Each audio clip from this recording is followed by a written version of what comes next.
Approximately 150,000 women of childbearing age are getting diagnosed with cancer and other ovarian harming diseases each year. It is crucial to have and make public options for fertility preservation. While the freezing of eggs is often advantageous if already fertilized, there are newer options to successfully preserve eggs that have not yet been fertilized, which gives room for the mother to have their biological child and have it with who they want.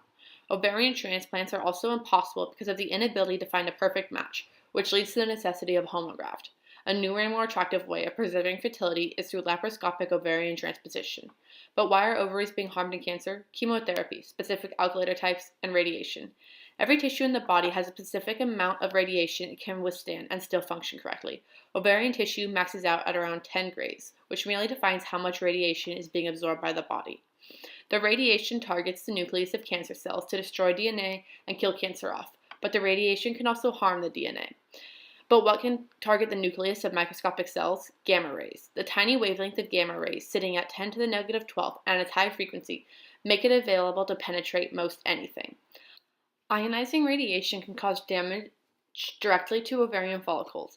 When the energy stored in the radiation is high enough to be breaking off electrons from the atom, then it sure as heck can kill some ovarian follicles, which rapidly decreases the ability to fertilize. Ovarian follicles are cells in charge of releasing eggs during ovulation. Ovaries can be transpositioned into many parts of the body, and especially the forearm.